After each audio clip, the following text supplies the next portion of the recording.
here, folks.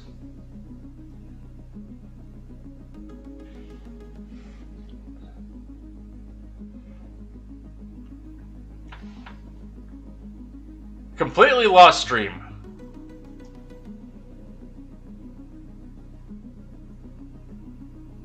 Alright, we're back up on YouTube. New link probably. Motherfucker, that's painful.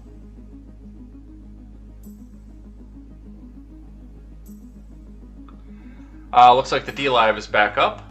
Wow, that fucking blows. Alright, looks like we're back up.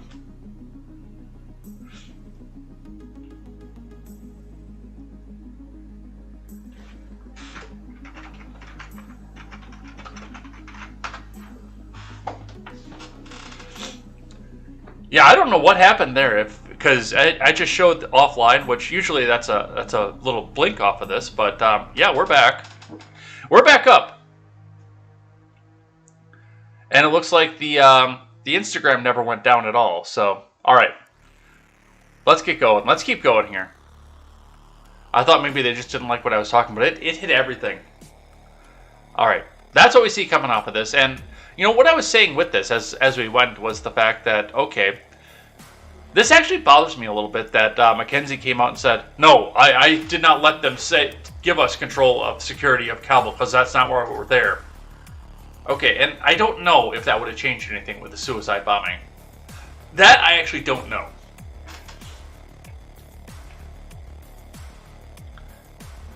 But it seems to me it might have.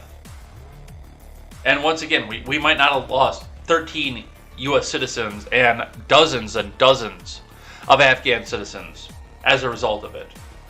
So, that actually could be court-martialable at this point. Let's grab another one from Daily Wire here. I wanted to just grab some of this because this is Gates grilling Milley over the Afghanistan disaster. So, reading from the Daily Wire News briefly, Matt Gaetz grilled General Mark Milley, chairman of the Joint Chiefs of Staff, and Secretary of Defense Lloyd Austin during a House Armed Services Committee hearing on Wednesday over the Biden admin's disastrous pullout from Afghanistan. Gaetz opened up his 5 minutes of questions by highlighting a previous remark that Milley gave to the committee last year and asked him, "You really blew that call, didn't you, General? You spent more time with Bob Woodward on his book than you spent analyzing the very likely prospect that the Afghan government was going to fall immediately to the Taliban, didn't you?" Gaetz asked Milley as he held up a copy of Peril. Once again, why do we believe everything that Bob Woodward has to say on face value? Let's listen to just a little bit of that, shall we? Now that we're all back up and running again, see if the censorship monkeys will turn us down again, as Ron Helton said. Let's listen, though. Gates is recognized. February 26, 2020, House Armed Services Committee, General Mark Milley. We know we're not going to defeat the Taliban militarily, and they're not going to defeat the government of Afghanistan militarily. You really blew that call, didn't you, General? I believe that that was an issue of strategic stalemate, and that if we had remained in Afghanistan, with the advisory levels of effort, than the government of Afghanistan. Well, that's an interesting answer to a question. It's just not one I asked. You spent more time with Bob Woodward on this book than you spent analyzing the very likely prospect that the Afghanistan government was going to fall immediately to the Taliban, didn't you? Not even close, Congressman. Oh, really? Because you said right after Kabul fell that no one could have anticipated the immediate fall of the Ghani government. When did you become aware that Joe Biden tried to get Ghani to lie about the conditions in Afghanistan? He did that in July. Did you know that right away? I'm not aware of what President Biden... You're not aware of the phone call that Biden had with Ghani where he said, whether it is true or not, we want you to go out there and paint a rosy picture of what's going on in Afghanistan. You're the chief military advisor to the president. You said that the Taliban was not going to defeat the government of Afghanistan militarily, which, by the way, they cut through them like a hot knife through butter. And then the president tries to get Ghani to lie. When did you become aware of that attempt? Well, there's two things there, Congressman, if I may. One is what I said was the situation was stalemate, and if we kept advisors with there, the government of Afghanistan and the Army would have still been there. That's what I said. Whether that's right or wrong, I don't know. But it seems wrong now with well, the Taliban in we control. withdrew all the Secretary Austin, are you capable of assessing whether another has the will to fight? No, we're not, and that's the point that the chairman made earlier. So. That's just like an incredibly disappointing thing for the Secretary of Defense to simply say, I can't assess whether someone has the will to fight, but it is consistent with your record. I mean, during the Obama administration, I think they gave you about $48 million to go train up some folks in Syria to go take on the Assad government, and I think your testimony was that only 4 or 5 survived first contact with the enemy. So what confidence should this committee have in you, or should the country have in you, when you've now confessed to us, and whether it's the swing and a miss in Afghanistan that General Milley talked to the Senate about yesterday, total failure, or whether it was your failures in Syria, you don't seem capable to look at a fighting force and determine whether or not they have the will. Well, Is that an embarrassing? You recall, Congressman, that the end result was the SDF that we stood up that was very, very instrumental in turning the tide of battle up in Syria. Oh, yeah. Turned it so much. You've got Assad in power in Syria. You've got the Taliban in power in Afghanistan. I mean, where have you been? The focus was ISIS, Congressman, and those forces had significant effect on the ISIS network. It just seems like. All right, so and that's where they're going with this, and I mean, you know, this is going to be a little bit more explosive on the House side than the Senate side, so that's what we're going to see off of this, and of course, Matt Gaetz is going to be Matt Gaetz and put on the show and do the dog and pony dance and everything else with that, but yeah, it was kind of interesting to come back and sit back and watch this, so that's what we see coming off of that, and yeah, it's everybody at the top level botched this thing. I don't know if the Donald could have done better. I actually don't. I know a lot of people who are fans of him say he could have done better, and I do understand the strategic importance of keeping with the date because of the propaganda now that the Taliban can use and say that the U.S. broke their deal once again, but I don't know where this would have gone differently. I distinctly think, and I told Ariadna over on Twitter the other day, I don't agree with most of everything that she says, but one thing she got right on the nose was the fact that if we'd have stayed in Afghanistan for 70 years, on 70 years, day one, the Taliban would be standing in Kabul saying, "Mine now, bitches!"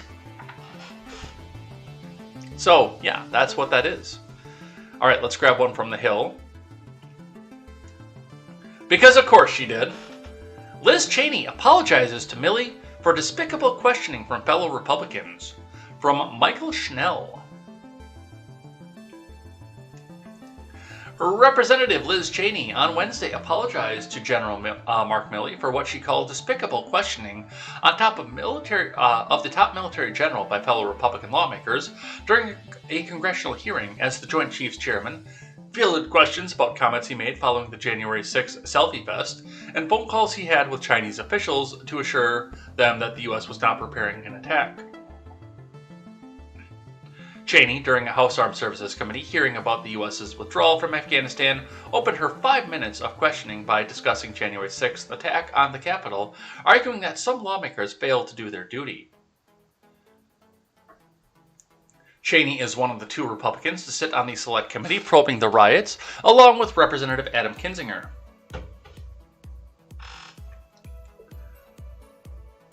Oh, we have video. Oh good, we have video. We get to listen to the warmonger talk. Thank you very much, Mr. Chairman. General Milley, on January 6th, we had a violent attack on our Capitol. It was an effort to stop the constitutionally prescribed process of counting electoral votes. It's the first time in our nation's history that we did not have a peaceful transfer of power. In the aftermath of that attack, many of the members of our constitutional... How is this not a peaceful transfer of power? The Orange Man got on Air Force One at Joint Air Force Base and went to Mar-a-fucking-Lago. How is that not a peaceful transfer of power? System failed to do their duty. Many of them punted. Many of them today are still attempting to obstruct the investigation into that attack, attempting to whitewash what happened. General Milley, you found yourself in your constitutionally prescribed role standing in the breach. And for any member of this committee, for any American, to question your loyalty to our nation, to question your understanding of our Constitution, your loyalty to our Constitution, your recognition and understanding of the civilian chain of command is despicable. I want to apologize for those members of this committee who've done so, and I want to thank you for standing in the breach when so many, including many in this room, failed to do so.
God damn it. And I didn't have live chat up either. When did I lose? When did I stop doing? When did I shut down my microphone?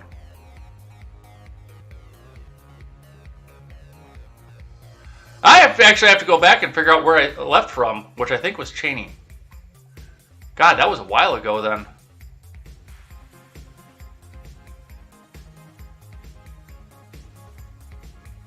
Am I deaf? Yeah.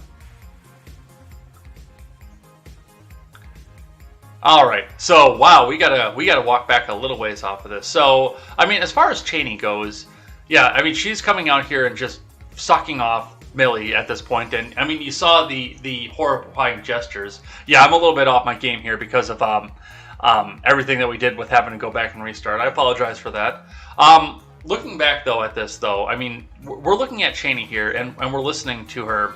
You know, I apologize for you out here. I apologize for all the fact that Republicans have to come back and do this. They have to come back and talk to you like this, and this isn't right. And oh, thank you for being out in the trenches.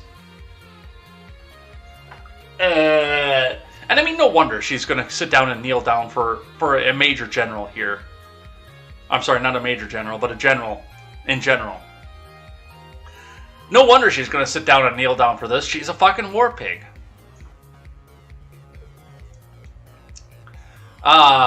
We touched briefly on this one while I was sitting here talking.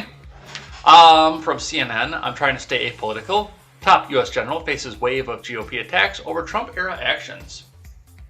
From Zachary Cohn.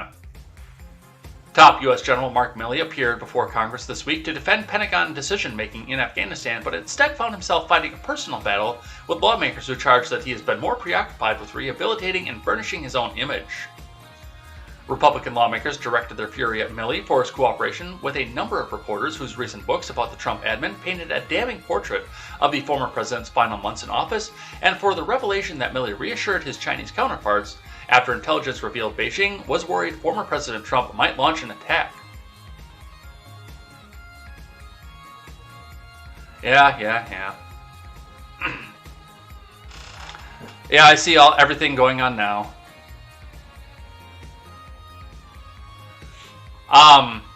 As Republicans seized on the reports to accuse Milley of violating the chain of command and denigrating the former president, hearings that were meant to examine military and policy missteps in Afghanistan instead devolved at times into a battle between Milley and lawmakers about whether he had become a political actor, a suggestion that the four-star general emphatically pushed back on.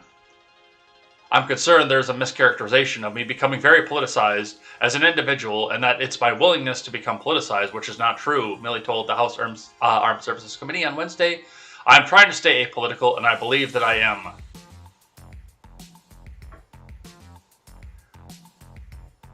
You stop being apolitical, and I'm going to use the same pantomime I did before. Hello, China? No. Don't worry about the evil orange man. Don't worry about him. Don't worry about any of that. I will take care, make sure the evil orange man doesn't do anything bad or mean or wrong or anything like that. And you just don't worry about that. We won't have any more military action until after January 20th.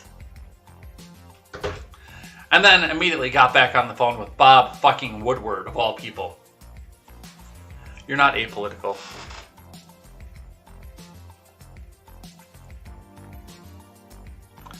All right. Now we're going to go talk about at least Stefanik, which was where I was when I got the text message that I was muted here. So, Stefanik proposes 9/11 style commission to examine U.S. involvement in Afghanistan because, of course, we have to bring 9/11 back into this. Why wouldn't we? From Brooke Singman.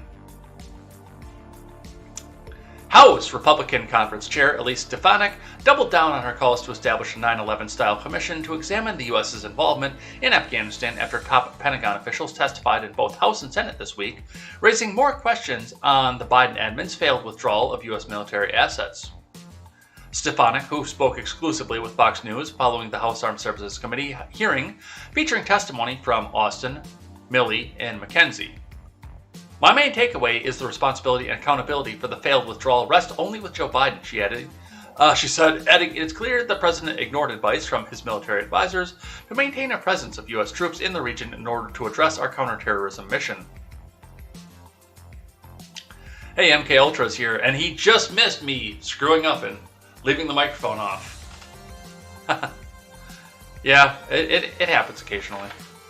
Stefanik was referring to testimony from top officials who said they recommended maintaining a presence of 2,500 troops in Afghanistan. Both Milley and McKenzie testified that on Tuesday and again on Wednesday, Austin confirmed that their input was received by the president and considered by the president for sure. The White House, following their testimony, said the advice to maintain a U.S. troop presence in Afghanistan from military advisors was split. No, and that would have made it worse. And that was the rant that I was going on when my phone went off here. That would have made all of this worse. You know, we're sitting here, we've already fucked up because the deal was brokered to get out on May 1st. On May 1st, that was the deal. That was what we were going to do. May 1st, we're done, we're gone, we're out of here. And now all of a sudden, oh no, now it's going to be September 11th. Oh, on September 11th, we're going to be out of there. Don't worry, we're all going to be out of there. It's kind of like if you've got a house guest. Somebody who's living in a room in your house. And you make a confirmed deal. Now, if you don't make a confirmed deal, there is something else with that entirely. But if you make a confirmed deal, okay. You know, it was cool living with you for a little while, but you got to get out. You got to be gone. And dude says, okay, well, on January, or on May 1st, I'll be gone. I'll be gone. And I'll have all my stuff out of your place. And then on April 15th, homie turns around and says, yeah, you know what? Somebody else made that deal for me. Yeah, okay, I don't know how to make that, comparison with somebody else. So we're going to leave that one off the table for now. But on April 15th, dude comes back and says, you know what? I'm not going to be able to get out until September 11th. Like, okay, cool. Still get your shit out. And then you start telling your friends that this fucking guy won't get out of your house. Then dude comes back out and says, okay, I can be out by August 31st. I can get all my stuff out of here. But I'm going to wind up, because of the hurry that I have to get out of here, I'm going to wind up leaving my Xbox, my PS2, and my big screen TV behind. That's the comparison to them having the military stuff left behind. I don't know if you guys caught on that metaphor or not. But then, now, September or August 31st comes around, and now the assertion is that they still want to leave 2,500, or he wants to leave 25% of his shit in your house with the ability to come back for it at any time and service it at any time. That's what this is like for Afghanistan. That would piss a lot of people off. All right, but that's what we see coming back up out of that.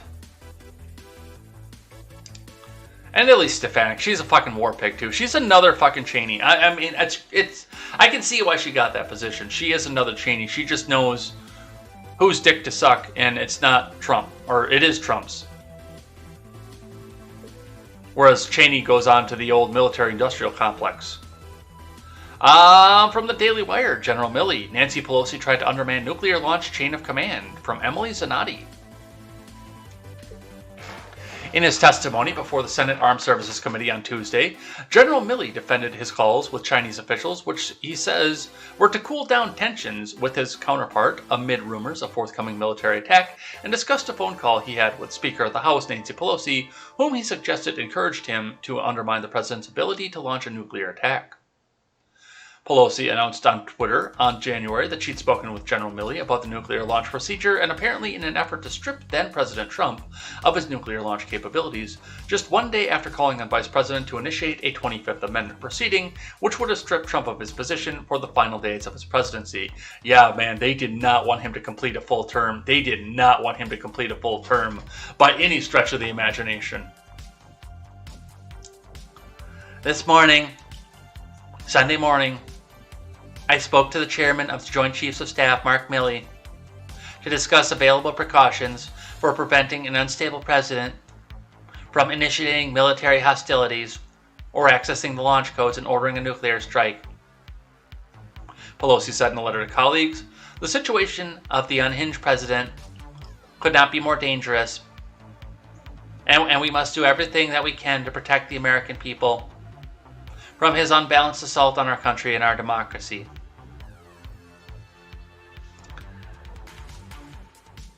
Yeah. No, and I don't believe that the president should have the unilateral launch codes. I do think that that should have to go through a committee of some sort and some way to slow it down. But that's military procedure, and I don't know enough about that to go with. But, I mean, the fact that they're going around like this, and what thing to gain would the Donald have from walking away like that? From just walking away with a nuclear strike in the middle of, I don't know, Zimbabwe. What would he have to gain from that? I mean, the guy will sit down here and he'll sit at the negotiation table and act crazy and not blink, but I don't think he's that crazy. That's a beyond level. And I love the fact that she's wearing the... Is that a medical staff? As a brooch? On top of this? I don't know. I am honestly thinking Pelosi might need to be removed from power. Because that's a blatant power grab. Outside of separation of powers.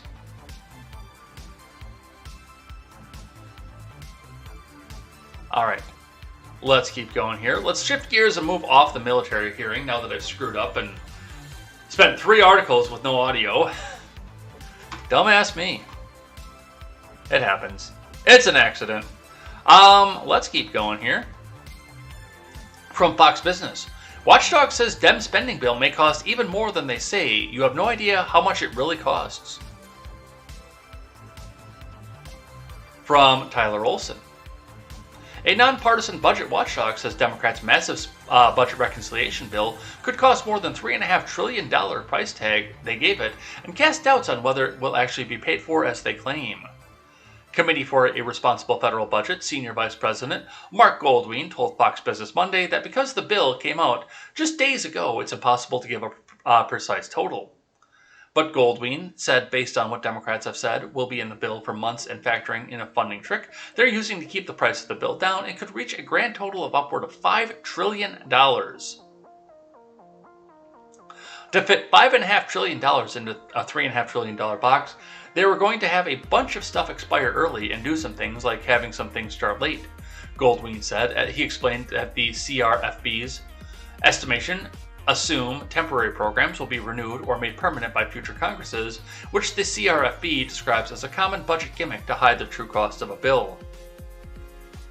The bill is notably subject to change and likely will decrease in price as Democrats negotiate amongst themselves in the coming days and weeks. We went from a short list of bullets to a long list of bullets to actually legislation in the House, but we don't have a score on the legislation yet except for very little pieces of it, so it's too soon to tell, Goldwein said. What I would say, based on what we know, what we do know from the House legislation, it looks like the cost is probably on the higher end of that, up to $5.5 trillion range, or maybe above it. Who would have thought? The government wants to go spend a bunch of money. A bunch of money. Jesus, they want to spend a bunch of money. They love spending money, don't they? And really, did you think that this was going to stop at $3.5 trillion? Because, I mean, they're looking at the debt ceiling and they want it suspended. They don't want to raise it to a certain point. They want to suspend it entirely again. Tax and spend, tax and spend, tax and spend. Print, print, print, print, print, print, print, print, print. Who would have thought? From Politico. Manchin and Sinema leave Dems in a lurch as Biden's agenda teeters. From Marianne Levine and Burgess Everett. Democrats wanting clarity Tuesday from Manchin and Sinema after back-to-back meetings with the president. They didn't get it. During a private meeting with the president, Sinema made clear she's still not on board with the party's $3.5 trillion social spending plan and is hesitant to engage on some specifics until the bipartisan infrastructure package passes the House, according to a person who spoke with her. Which is funny, because House progressives don't want to pass the infrastructure bill until they get the $3.5 trillion spending bill, and Sinema doesn't want the $3.5 trillion spending bill until she gets the infrastructure bill. I got this feeling we're going nowhere fast.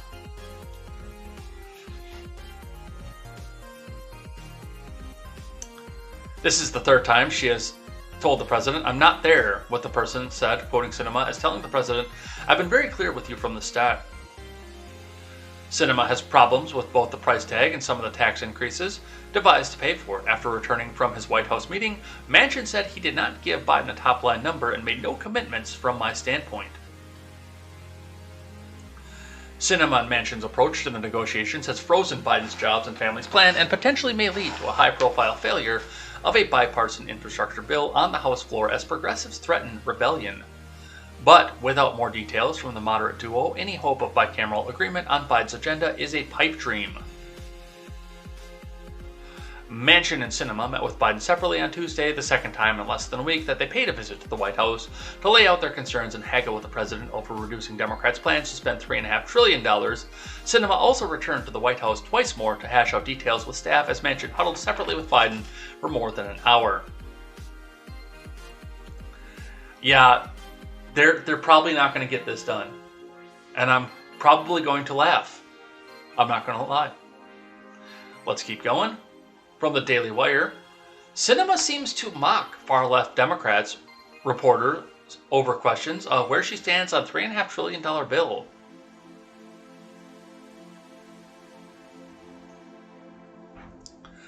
Senator Kyrsten Sinema seemed to mock the far-left wing of the Democrat Party, as well as a Democrat, it's the same thing. A reporter's question on Wednesday about, wow. I leave my mic off, I can't read, I lose my internet signal. We're having a great day, aren't we? As well as a reporter's question on Wednesday when asked about where she stood on the Democrats' massive $3.5 trillion social spending bill. Sinema, a one-time school social worker and Green Party-aligned activist, vaulted through the ranks of Arizona politics by running as a zealous bipartisan, willing to break with her fellow Democrats, the New York Times, a former newspaper, reported. She counts John McCain, the Republican senator who died in 2018, as a hero. And that's enough reason to remove her from office right there. And found support from an independent voter and moderate suburban woman in a state where Maverick is practically its own party.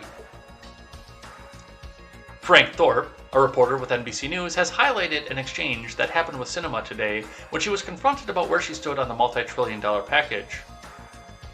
We have transcript. There was no video, which kind of actually made me sad. I wanted to see the video off of this.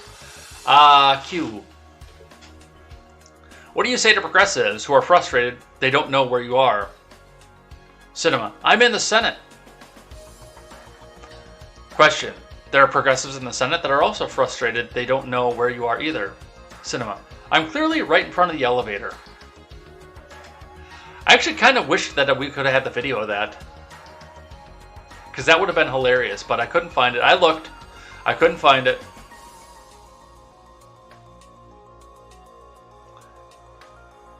I am on the fence with Sinema. I like her because she pushes back on these assholes who elected her. She's brazen enough to go against her own party and not get funneled any money towards her. But she also likes John McCain. That should be enough reason to remove her from the Senate right then and there. But Manchin had his own statement in this. Manu Raju tweets out, Manchin's statement, "While I am hopeful that a common ground can be found that would result in another historic investment in our nation, I cannot and will not support trillions in spending or an all-or-nothing approach that ignores the brutal fiscal reality our nation faces." Let's read. Every member of Congress has a solemn duty to vote for what they believe is the best for the country and the American people, not their party. Respectfully, as I have said for months, I can't support $3.5 trillion more in spending when we've already spent $5.4 trillion since last March. At some point, all of us, regardless of party, must ask the simple question, how much is enough?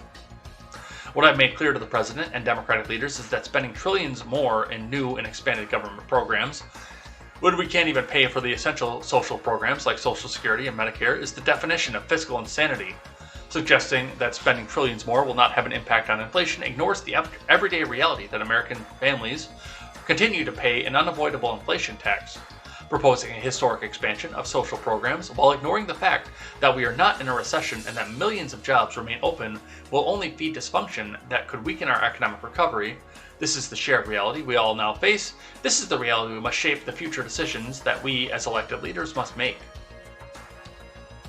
Since the beginning of this reconciliation debate, I have been consistent in my beliefs that any expansion of social programs must be targeted to those in need, not expanded beyond what is fiscally possible. Our tax code should be reformed to fix the flaws of the 2017 tax bill and ensure everyone pays their fair share. But it should not weaken our global competitiveness or have the ability of millions of small businesses to compete with the Amazons of the world. Overall, the amount we spend now must be balanced with what we need and can afford, not designed to re-engineer the social and economic fabric of this nation or vengefully tax for the sake of wishful spending. Manchin continues.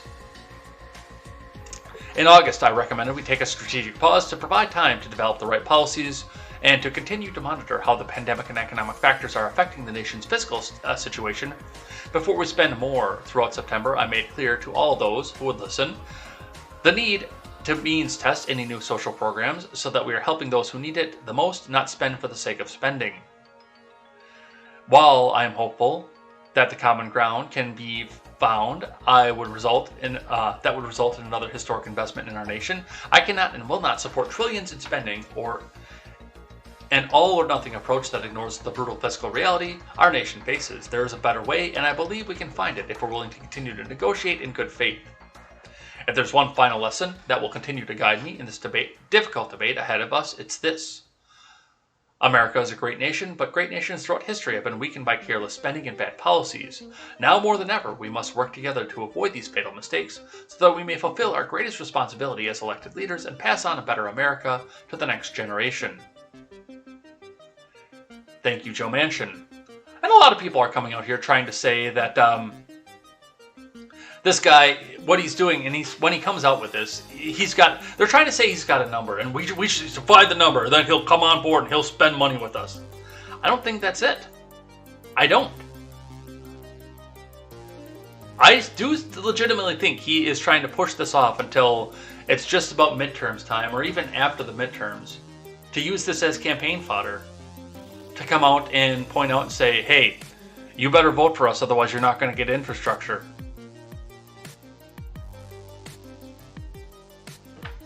I got this feeling that's what he's doing. I don't trust Manchin. I like what he's doing, but I don't trust him. I don't trust that he's got the purest of intentions.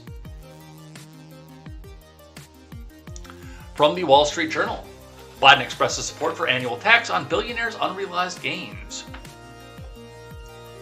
Oh, looks like there's a new follow over there too. Welcome, lesbian Republican. Stay a while and listen. Biden expresses support for annual tax on billionaires' unrealized gains. From the Wall Street Journal's Ken Thomas and Richard Rubin.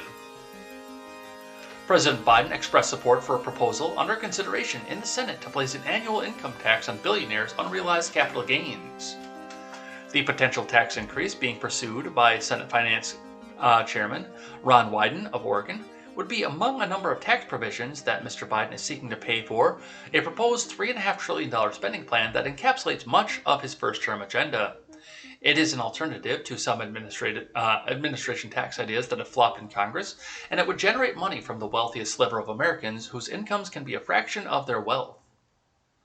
Asked about Mr. Wyden's proposal, the president told reporters Friday at the White House that he supported the idea. Advancing it would require unanimity from Senate Democrats and almost all House Democrats, and it isn't certain whether there is enough congressional backing. Look, I support a lot of these proposals. We don't need all of the proposals I support to pay for this, Mr. Biden said of the plan, adding that he was pursuing a tax agenda that would require Americans to pay their fair share. Under current law, people pay capital gains taxes only if they sell an asset. At death, those unrealized gains aren't subject to income taxes, and their heirs only have to pay capital gains taxes when they sell, and only gains since the prior owner's death. That rule, known as the tax-free step-up in basis, gives wealthy people an incentive to hold on to their assets and borrow against them to finance their lifestyles. Estate taxes can still apply. Democrats view the current rules as unjustified giveaway to the wealthy people who can build fortunes without paying income taxes. But They pay income tax. Mr. Biden proposed treating the death as taxable event for income tax purposes.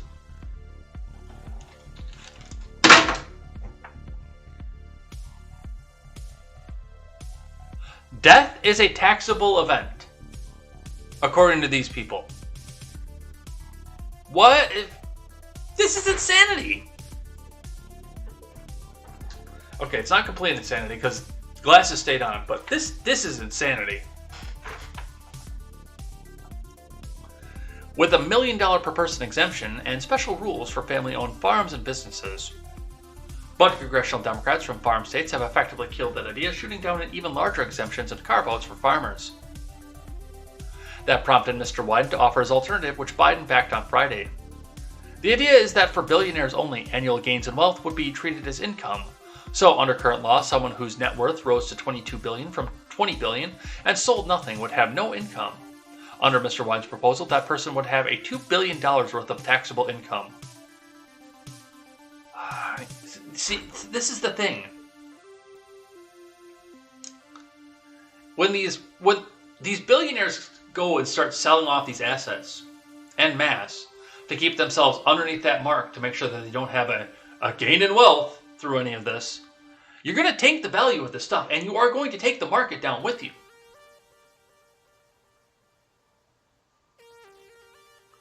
The reason this stuff is valuable is people can buy it and hold on to it and use it. And yes, there are some of these farms around me that are above the $1 million mark. These people aren't wealthy.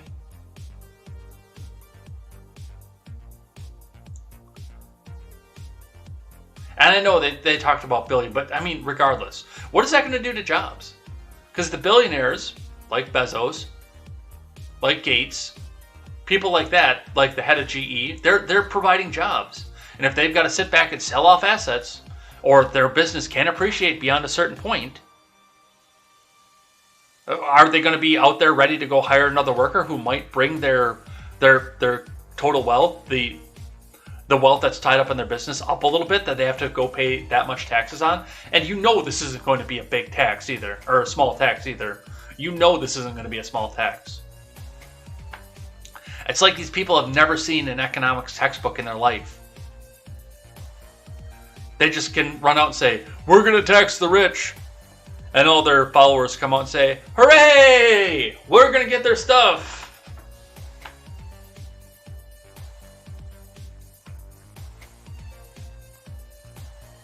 Yeah, this is ridiculous. From the New York Post. Biden Dems' $3.5 trillion spending spree includes money for tree equity, bias training. From Samuel Chamberlain. Yes, you said that. I went and found this under 5 different sources because I didn't believe tree equity was a thing. From Sam Chamberlain. The $3.5 trillion spending bill being pushed by President Biden and congressional Democratic leaders includes a $3 billion tree equity outlay for planting saplings and $25 million on anti-discrimination and bias training in the healthcare industry, as well as $79 billion for the Internal Revenue Service to step up its enforcement of tax laws.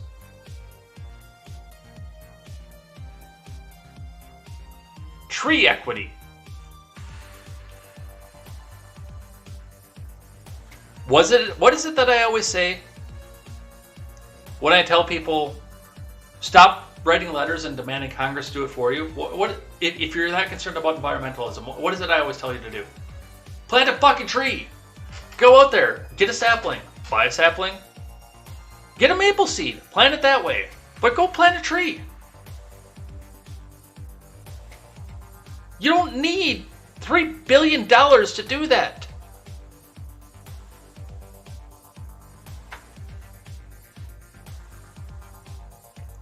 And as far as the anti-discrimination and bias training in the healthcare industry, let the healthcare industry deal with that. Let the business leaders deal with that. Most of these hospitals are privately owned anyway. Let the private owners deal with it.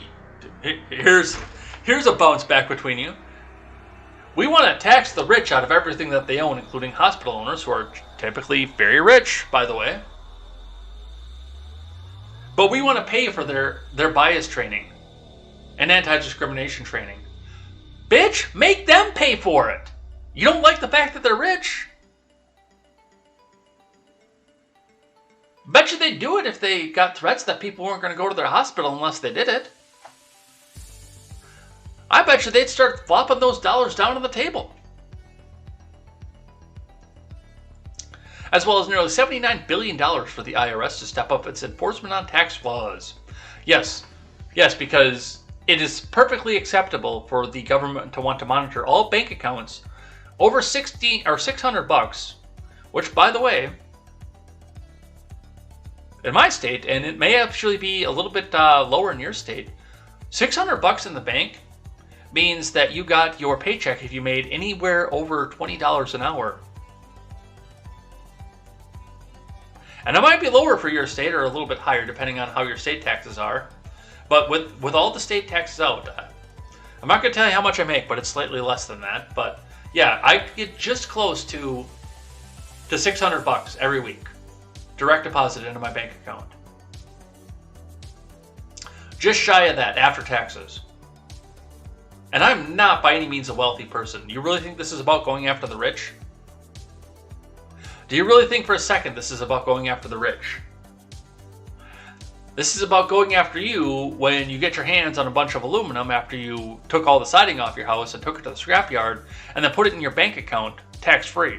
That's what this is about.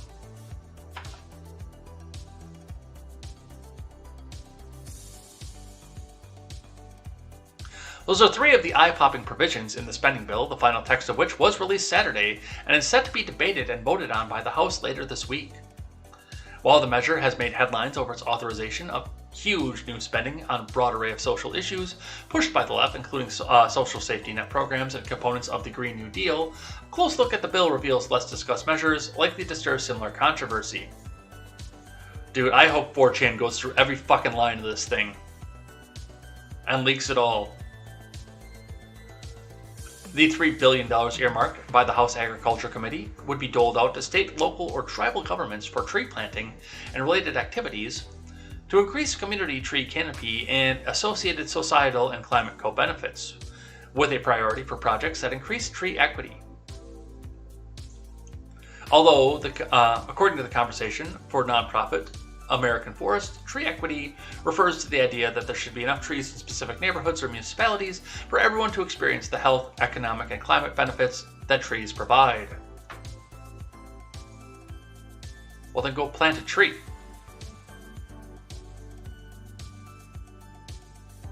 You don't need the government to do that.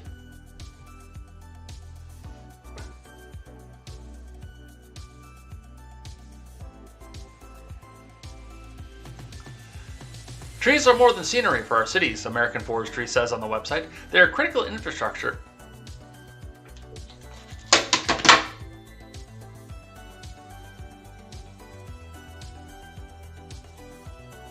They're critical infrastructure, apparently.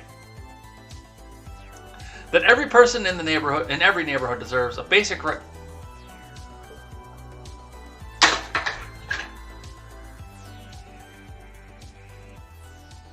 Wow, really?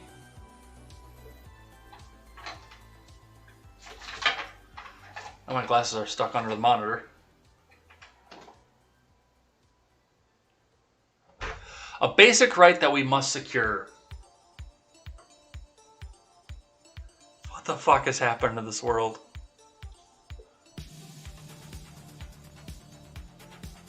Oh my god. Everything is infrastructure. And Arvold took the time to type that out in alternating caps. What the fuck has happened to this world?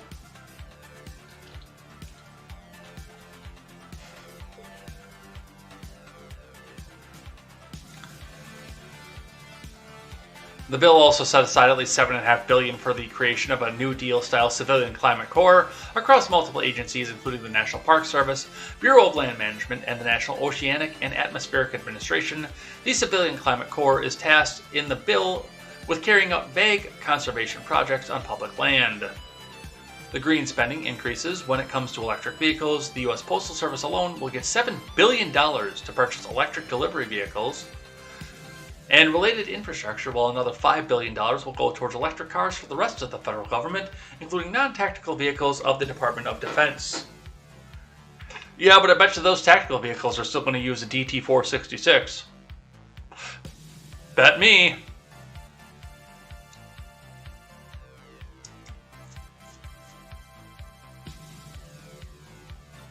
All right. What else is in here? From Forbes, Biden's vax mandate to be enforced by fining companies $70,000 to $700,000. From Adam Andrzejewski? I don't know. Somebody call Adam and ask him how he pronounces his last name.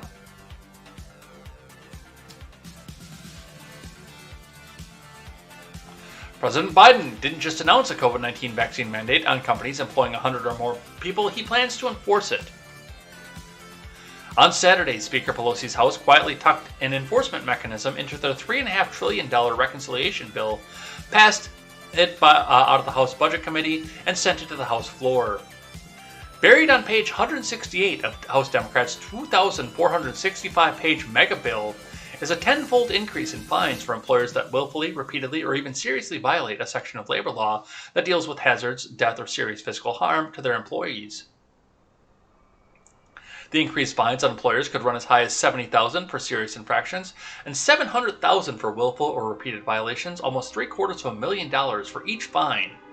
If enacted into law, vax enforcement could bankrupt non-compliant companies even more quickly than the $1,400 OSHA fine anticipated under Biden's announced mandate. The Biden admin has already started implementing the vaccine mandate enforcement blueprint. $700,000. These people are not pro-small business. These people are the opposite of pro-small business at this point.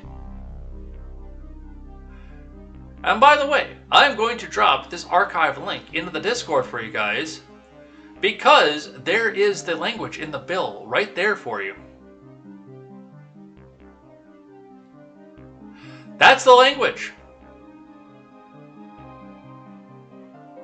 Section 21,004, Adjustments of Civil Penalties. And subsection A, by striking 70,000 and inserting 700,000, by striking 5,000 and inserting 50,000. In subsection B, by striking 7,000 and inserting 70,000. In subsection D, by striking 7,000 and inserting 70,000.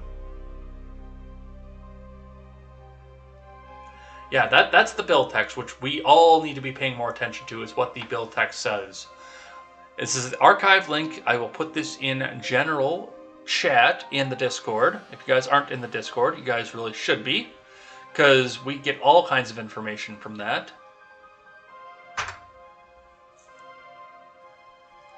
And it is the archive.ph link that's in there currently, which just auto-completed.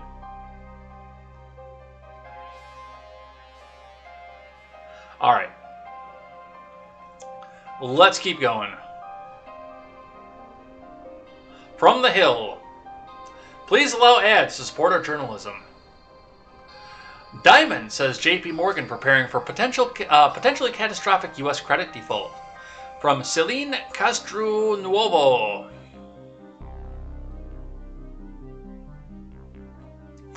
JP Morgan Chase CEO Jamie Dimon said that the multinational investment bank has started to prepare for a potentially catastrophic situation in which the United States could default on the national debt.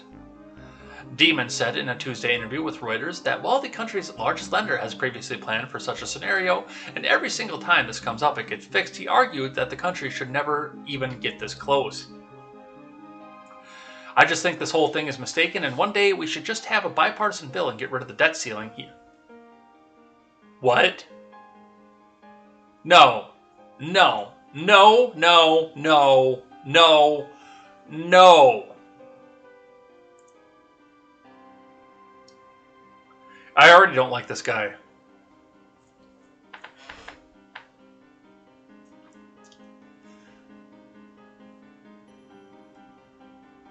Demon told Reuters, "This is like the third time we've had to do this," adding, "It is a potentially catastrophic event." Political fights over the debt ceiling previously resulted in last-minute deals in 2011 and 2017. Demon said on Tuesday that this is the last time JP Morgan prepared for a potential national debt default. It cost the firm roughly $100 million. The CEO's remarks came the same day as Treasury Secretary Janet Yellen warned congressional leaders that the U.S. is currently on track to default by October 18th, calling on lawmakers to raise or suspend the federal debt limit and prevent an economic crisis. Yellen joined the Senate Democrats in condemning Republicans for not backing a bill that would raise the federal debt limit and allow the federal government to pay off expenses. Why do you have that many expenses?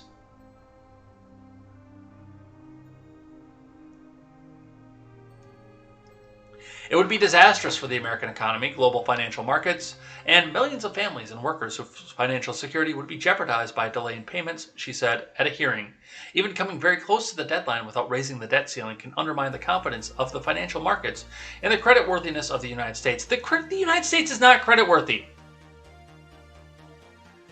The United States is not creditworthy because they don't produce anything. They don't have any money. All the money the U.S. government has is your money.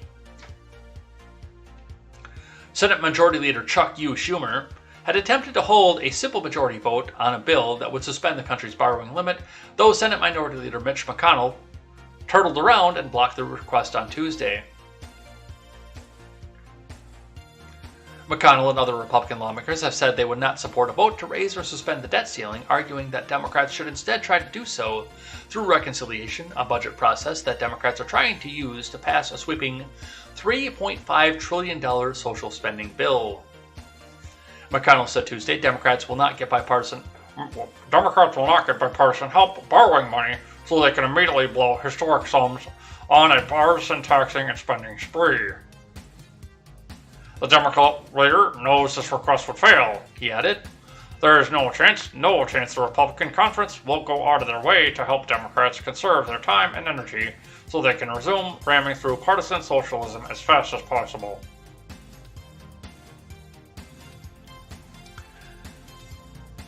They're ready for it. They're getting ready for it. Another interesting one. See, we've heard throughout the Biden presidency, the budding presidency that he has, that the stock market just keeps going up. President Biden saved the stock market. And here we have one from CNBC. Retirees worried about the stock market cratering can use these portfolio strategies. From Sarah O'Brien. If you're retired, you may have nervously watched the stock market slide of this week. Surely it appears to be climbing again, but if the market tanks once more and stays there for a while, what will that mean for your nest egg and cash flow? This is something that's not coming up, that's coming up more and more lately, said certified financial planner Matt Stevens, a financial advisor with Advice Point in Wilmington, North Carolina. While stocks have spent the year generally climbing higher, a confluence of factors is now rattling the markets. Among concerns, Yellen said Tuesday that Congress needs to raise or suspend the debt ceiling by October 18th or the U.S. will default on its debt. Additionally, the Federal Reserve Chairman Jerome Powell told lawmakers that the rate of inflation may remain elevated for longer than originally thought, which could mean interest rates start rising sooner than anticipated. The major stock indices dropped on Tuesday, with the Dow shedding 1.63%, the S&P losing 2.04%, and the Nasdaq losing 2.83%.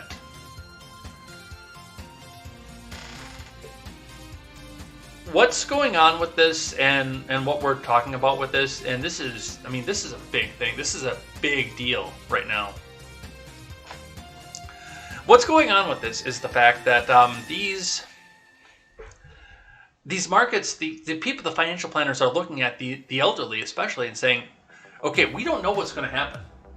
And we've been in a situation in this country where, for the most part, we have generally, as far as the markets go, had for the most part, rise. We've had a couple crashes here and there, but for the most part, it's been a rise. I mean, we're already back well above where we were a year ago.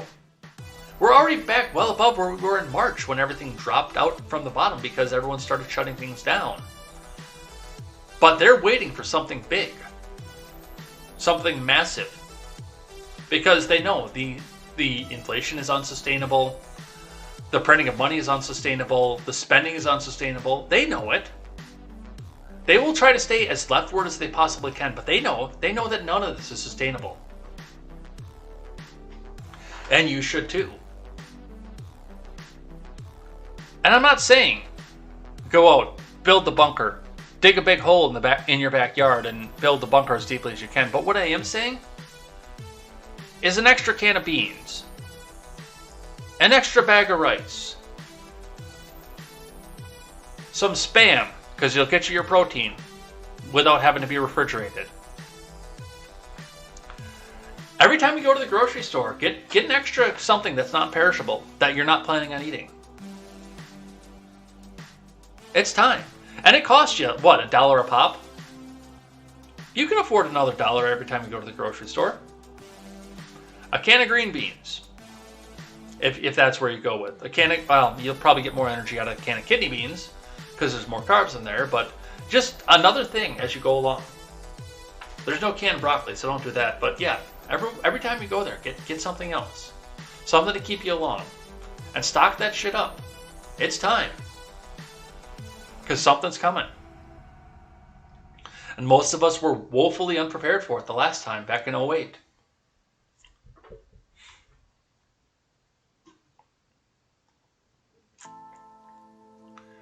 From the Associated Press. Dollar Tree breaks the dollar barrier as costs take a bite. Dollar Tree, embedded in its very name what it stands for, behind these doors, everything can be had for just $1. The mantra, to which the Chesapeake, Virginia company has held true for decades, will now be only mostly true.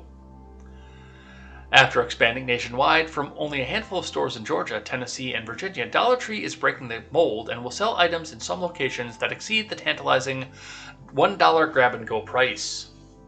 The cost of clothes, cars, food, and just about everything else has soared this year, as the global economy emerges from a pandemic undercut, and Dollar Tree has not been untouched. Last month, the retail chain said the rising shipping costs would take a bite of $1.50 to $1.60 out of its per-share profits this year. That's a huge hit for any business, perhaps more so one founded decades ago, steadfastly calling itself only a dollar incorporated. For decades, our customers have enjoyed the thrill of the hunt for value at $1, and we remain committed to that core proposition, but many are telling us that they want a broader product assortment when they come to shop, said CEO Michael Watinsky in a prepared statement. Raising some prices will certainly give the national chain some flexibility and likely more variety on its shelves, but $1 this year will not buy you what it did in 2020. Annual inflation in the U.S. reached 4.2% in July, the highest in 3 decades, and this week, in an appearance before Congress, Jerome Powell said the price increases have worsened amid snarled supply chains and rising labor costs. So there you go. Inflation has taken the Dollar Tree. They took the dollar menu, they took the dollar McChicken, and now they're taking the Dollar Tree.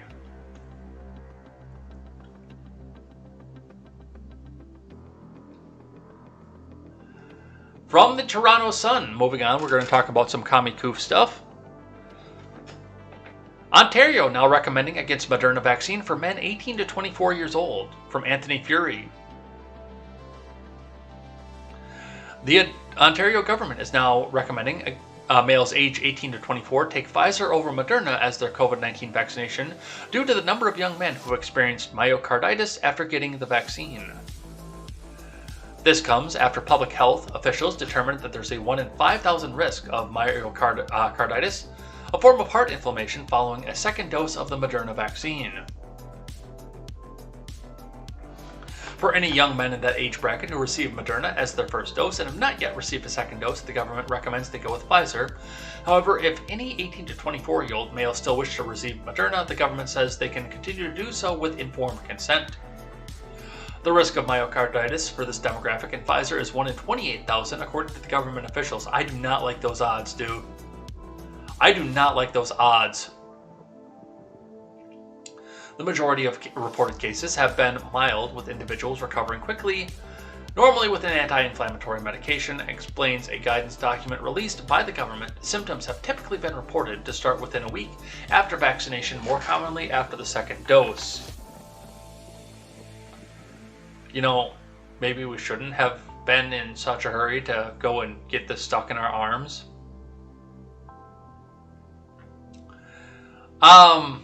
One of the things that I've noted about this, and you know, it is one of the things that goes one direction to the other, and I try not to do the balance one political party against the other, but I do want to point out what the media would be saying about this if this was coming up here. Mind you, we wouldn't be anywhere near the vaccinated population in this country if the Donald had won the presidency. Honk honk. If the Donald had gone through honk honk and was still the president of the United States, this would be every headline. Trump's vaccine, his Operation Warp Speed causes death in children. Stay away from the vaccine, don't get the vaccine, it's Trump's snake oil. This really is a political thing. And honestly, if it was Trump's vaccine, I probably wouldn't have got it either. Because I don't do a lot of medical stuff. I don't really do it. There's no reason for me to go out and get this. There really isn't. If you want to go get it, you have informed consent. I will take you to your appointment to go get your vaccine if that's what you want to do. But I barely take aspirin, yo. Seriously. From the Daily Mail. COVID-infected man, 77, develops restless anal syndrome, which left him unable to sit still, and going to the toilet didn't help. From John Eli for Mail Online. An elderly Japanese man developed restless anal syndrome after catching COVID in what doctors claim is a world first. The unidentified 77-year-old man was admitted to Tokyo Medical University Hospital after testing positive for the pinko fucking pox. Despite his age, he did not require any oxygen during his stay and managed to start breathing normally again 21 days after being admitted.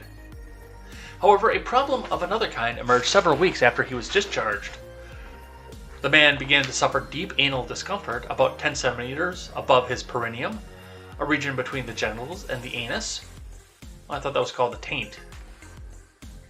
This gave him an essential urge to move, according to medics who treated him. Defecation did nothing to relieve the man's comfort, wrote Dr. Itaru Nakamura, who detailed the case in BMC Infectious Diseases.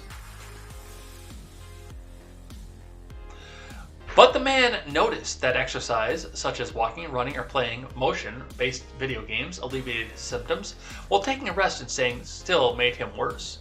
He also noticed the symptoms got worse towards the evening. Dr.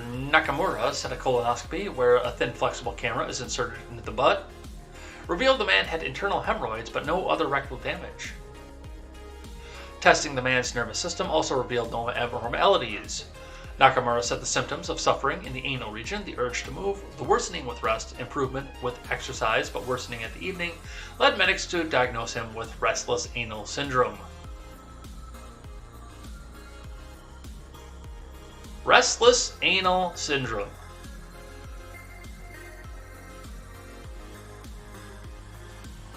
There you go. Peak 2021. And I got another one here. We're probably having to skip some of these here towards the end because I wasted a bunch of time not having my microphone on and had to go back and reread articles. But we do want to get to this one here because our friends over at NPR, that is National Progressive Radio, I've reported YouTube is banning all content that spreads vaccine misinformation. This is from Sharon Pruitt-Young. And by the way, if you're on the YouTube side, there are links in the description. If you want to continue to watching on YouTube, that's cool. But make sure you're subscribed to at least one of those other platforms, because the day may come where something I say might be misconstrued as vaccine misinformation. And don't forget to donate to National Progressive Radio. They need our money, comrade. Never printing reality. NPR. Let's see what they have to say.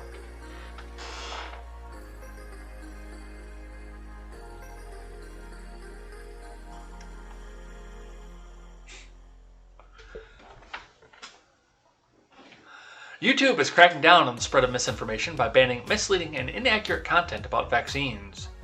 The platform announced the change in a blog post Wednesday, explaining that its current community guidelines, which already prohibit the sharing of medical misinformation, have been extended to cover currently administered vaccines that have been proven safe by the WHO and other health officials.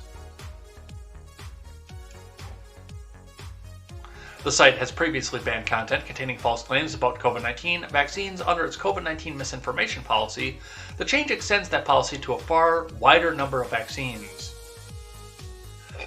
We've steadily seen false claims about the coronavirus vaccine spill over into misinformation about vaccines in general, and now we're at a point where there's more important than ever to expand the work we started with. COVID-19 to other vaccines, the company said. YouTube says it's already taken pages down.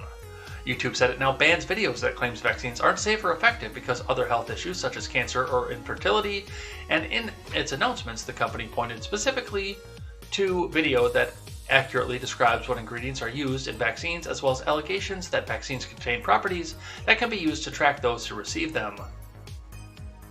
There are some exceptions. Users are still allowed to share content related to their personal experiences with the vaccine, but only if those videos adhere to the site's community guidelines and the channel in question doesn't routinely encourage vaccine hesitancy. Translation: mainstream news sites.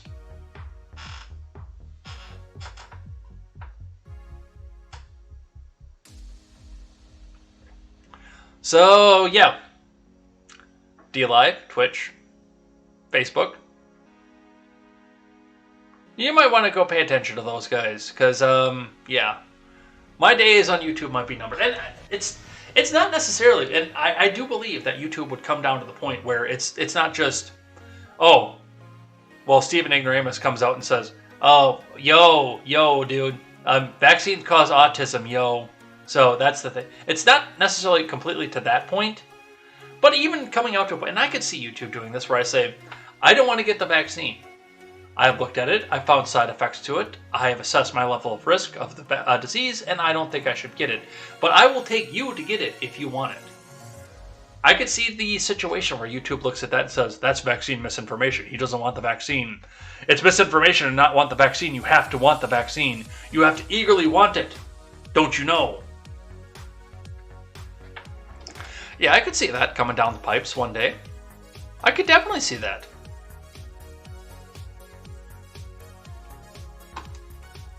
But that's what they're doing. Should we do one more? Let's do a couple more. I think we can get through a couple more here.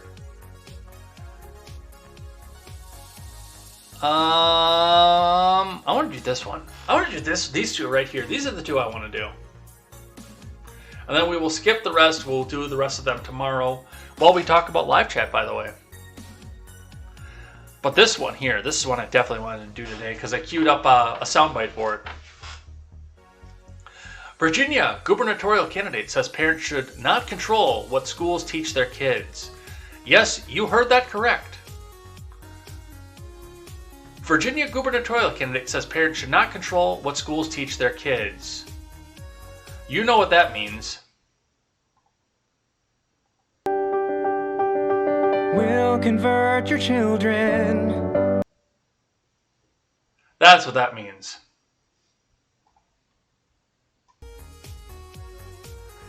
In an apparent rebuke of ongoing parental concerns in Loudoun County, Virginia, Democratic gubernatorial candidate Terry McAuliffe said Tuesday he does not think parents should tell schools what to teach their children.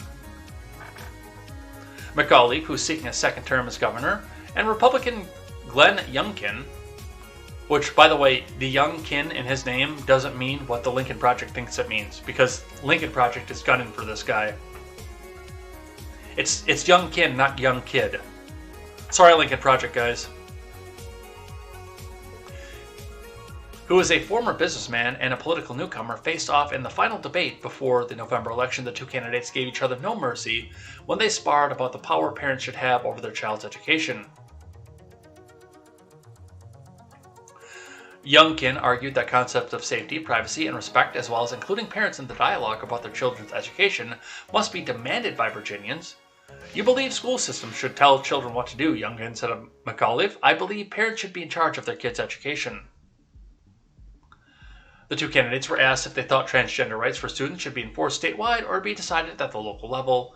These rights include allowing students to use whichever bathroom or locker corresponds with their gender identity and requiring school employees to address students by their own chosen pronouns. By the way, This once, you're correct. We'll convert your children. I say it again, or I'll let this dude say it again.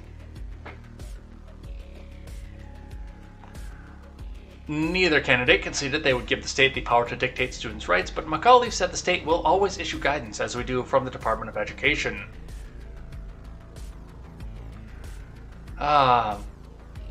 Get your kids out of public school, you guys. It's time. But speaking of education, and this will be the last one we do before a thing that I'm thankful for and head out of here for the day.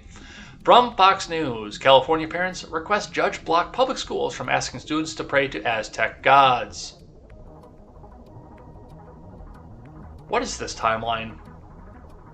What are we doing here at this point?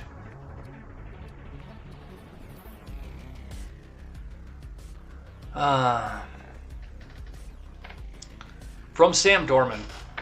3 California parents are suing to prevent the state's public school system from reciting prayers to Aztec deities that have been worshipped with human sacrifice, arguing that doing so violates the U.S. and state constitutions.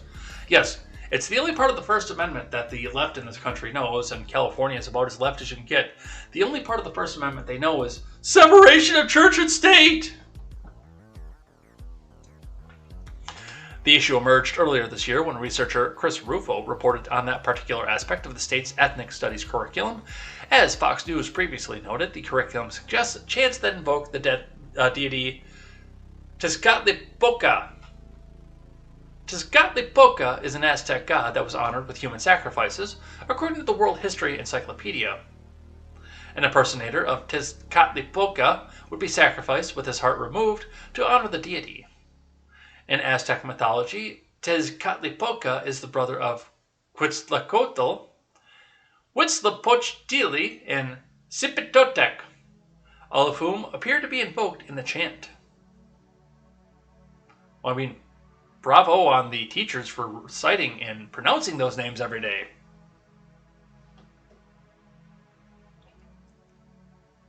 The only one I knew for a fact was Quetzalcoatl because I've actually studied his legends, but I had to guess on the rest of them.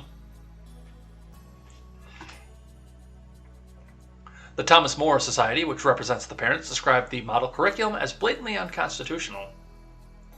Our clients are not opposed to having students learn about different cultures and their religions, including the practices of the Aztecs, said Paul Jana, partner at Lamandry and Jana LLP and Thomas More Society Special Counsel. But the California State Board of Education's approved ethnic studies model curriculum goes far beyond that by directing students to pray to Aztec deities. This portion of the ethnic studies model curriculum is not only offensive, but blatantly unconstitutional. It's really not.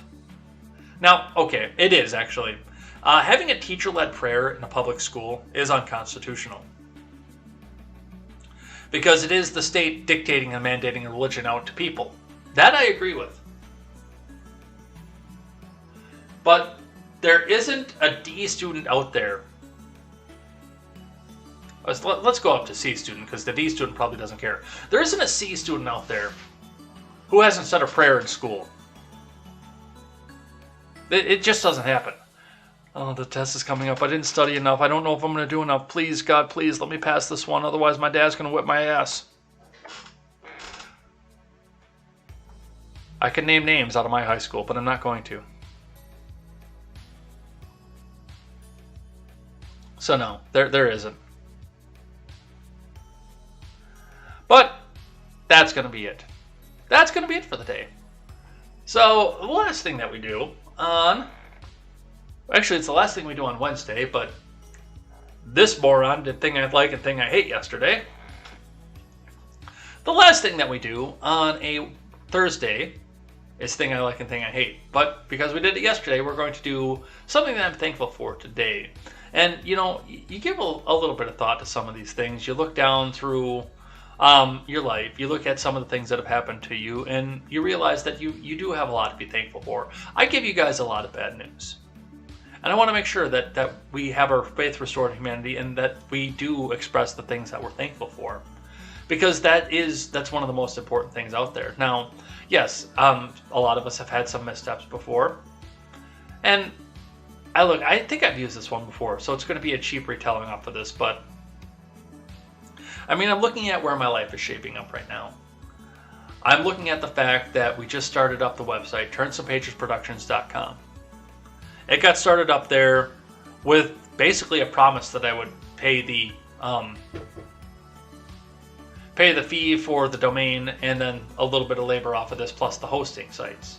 I've not seen an invoice yet. I do need to reach out to Perry and get the invoice out here because I really want to get that paid. I don't want that hanging up over my head because there are a lot of good people who are out here putting their necks on the lines to go and get this going.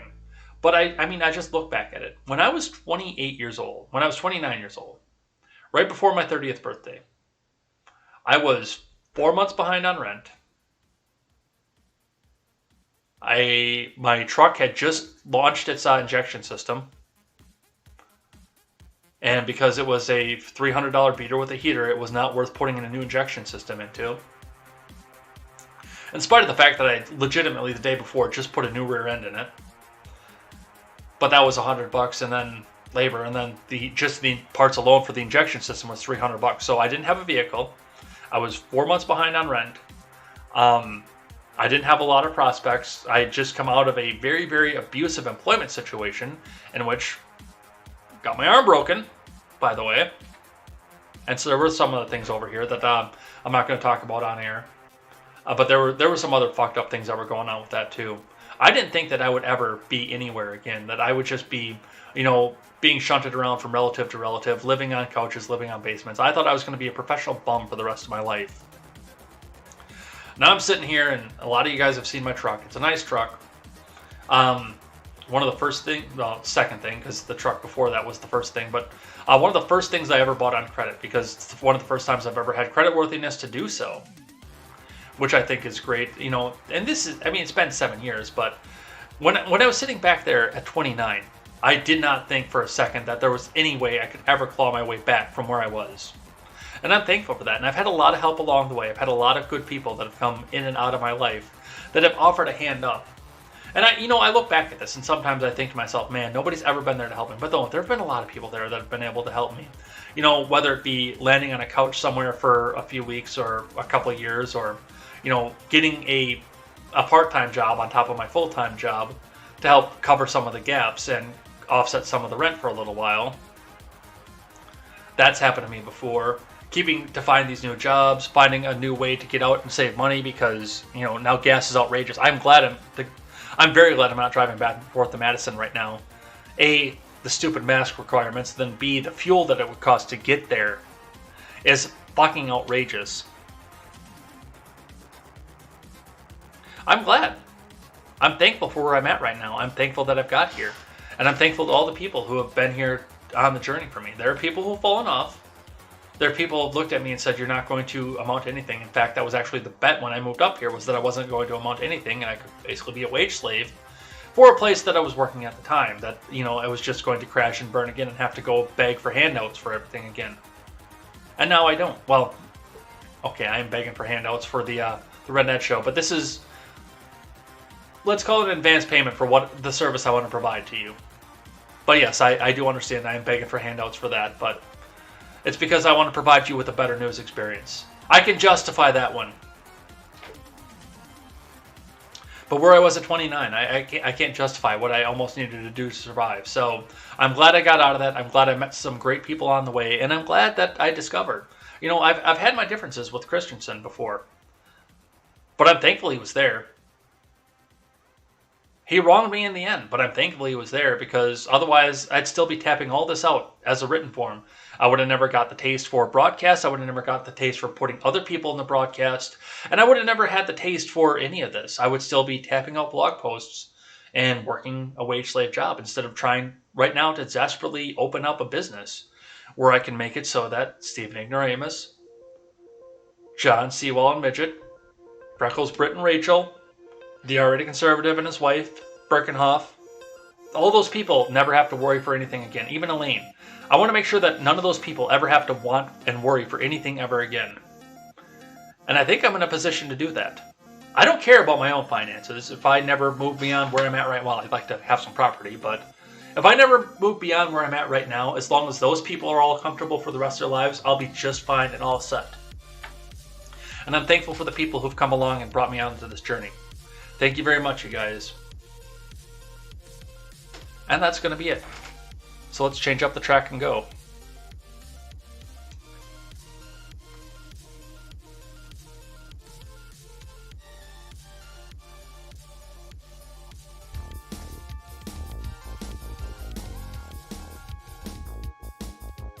All right, guys. Thanks for that. Was a little bit of a low energy end to a high energy show. Even with the fact, I mean, I was waving my arms everywhere when we had the mic mute. So this was kind of a high energy show, but it was a low energy end to it. But still, I'm glad you guys were here for the entire journey here. Thank you guys so much for coming in and chatting in the live chat. And I will make sure that I get out of work early enough tonight that I write down your names, because tomorrow is thank you day for everybody who chatted in the live chat throughout the week. The new follows, the lurkers, the listeners, everybody. So make sure if you want to get your name read out loud tomorrow, you get at least one message in the live chat before the end of the day here. And we will be back here tomorrow with more news, more stupidity, and probably a lot more budget stuff as well. Probably not any more Joint Chiefs of Staff stuff, but a lot more budget stuff as well. Hope to see you guys there, and we will see what the fate is, whether or not the government shuts down today or not. Until then, I'm Jay Edgar, and this is Contemporary. Take care.